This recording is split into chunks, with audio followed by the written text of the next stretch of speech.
Tati. Mukha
turn their houses into places of worship and to establish prayers while having confidence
pushed his soldiers until he became close to them. The two teams became close. The two groups met. Moses' people thought that they would be caught up with by the Pharaoh and his soldiers, but Moses responded firmly and confidently. No, my Lord will guide me. The sea with its raging waves was before them. Behind them was the army of the Pharaoh, their enemy, in all their weapons and equipment. Fear was surrounding them from all sides. Moses stood before the sea, waiting for the great moment of salvation, when the divine inspiration came. Hit the sea with your stick. Moses struck it, and the sea was split by the power of God, the Lord of the worlds, and each division became like a great high mountain. Moses and his people walked on dry land, unafraid that the Pharaoh would catch up with them. They passed him and his soldiers and were close to salvation. When the last person crossed, Moses wanted to hit the sea with his stick to return to the way it was. Then Allah ordered him to leave the sea as it was. The Pharaoh was awed by that great sea. He was hesitant to venture in, but his pride and stubbornness made him fear to look cowardly before his soldiers. So he waded into the sea, saying, "See how the sea bends for me, so as to catch my runaway slaves." The soldiers of the Pharaoh flocked in, following him. They were confident about the power of the Pharaoh. When they were in the middle, Allah ordered his prophet to hit the sea with his stick. As a result, the sea covered them and the waves crashed and pushed them. They all drowned while looking at their king, the Pharaoh, screaming between the waves. After being sure that he was destined to be drowned and tortured, saying, "I believe that there was no God but that whom the people of Israel believed in, and I am one of the Muslims." However, he drowned, and his belief did not help him at that time, after he was surrounded by demise. The Pharaoh and his soldiers drowned, and they were swallowed by the sea. Allah Almighty saved the body of the Pharaoh to make an example of him to all the tyrants and pharaohs after him, so that they would not be oppressive and proud. Yet many people are unaware of and oblivious to the signs of their Lord. The story of Moses will remain a testament to the fact that security and safety are with God, and that fear descends by God upon those who are far from the truth. Moses was thrown into the sea, and that was how he was saved. On the other hand, the Pharaoh went into the sea. That was the reason of his demise and death. He who boasted before his people, saying, "These rivers run beneath me, do ye not see?" So Allah Almighty made the water run above him. Hence, what he took from him was the reason for his demise, and death was the reason for his demise and death.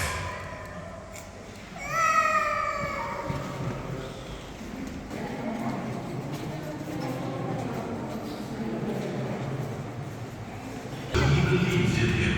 God had inspired him that he would resurrect the dead and bring them to the day of reckoning, to judge every soul based on its deeds. Thus he was eager to see that great day. So he witnessed one of the wonders of God's power and greatness. Abraham supplicated to his Lord in desire and passion, "O Lord, show me how you revive the dead. Show me how you revive the dead after they died and turned into dust." Allah Almighty, who knew the heart of his prophet and friend, said to him, "Didn't you believe? After I granted you to be through your instinct, which led you to the path of monotheism." Abraham, peace be upon him, replied with confidence and faith, "Yes, I believe. I am convinced and I submit, but my heart needs more assurance."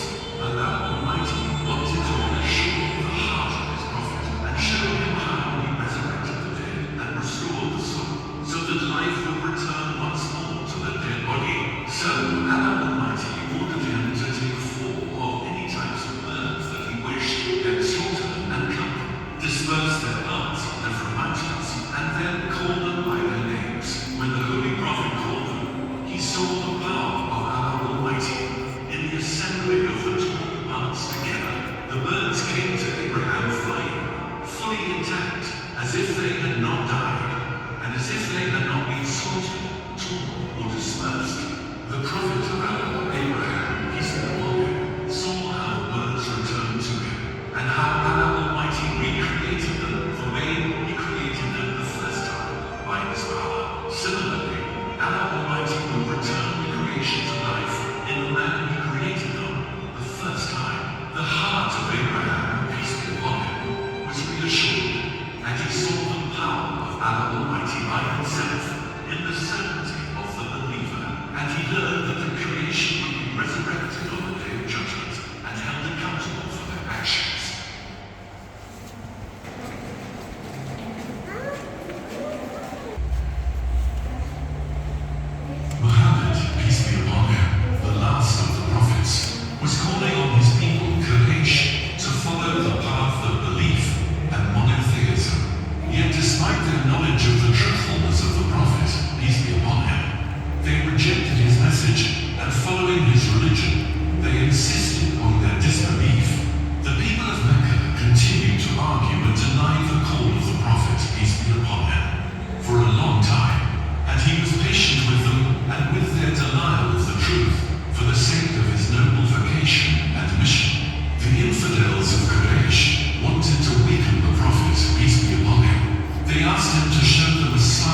show us a miracle if you are a true prophet.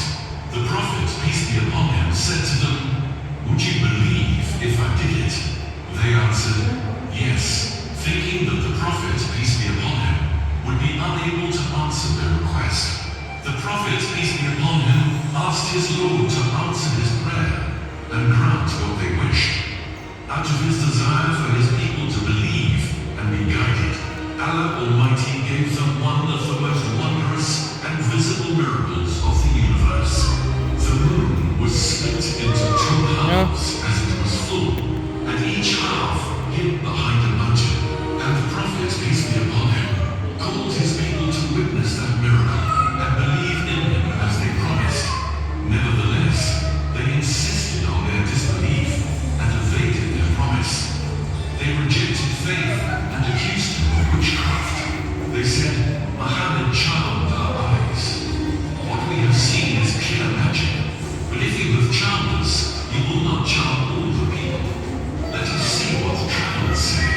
The travelers came and declared that they had seen the splitting of the moon clear to every seeing eye, and that they were greatly scared. Yet most of the people of Quraysh remained in their disbelief and stubbornness, and said, Muhammad has charmed people. This is a permanent and continuous magic. Thus, the people of disbelief and stubbornness do not believe in any miracle, even if they saw it truly and certainly.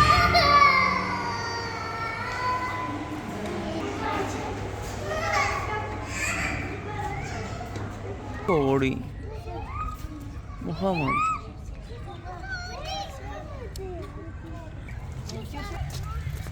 مو شكل هذا ها رايده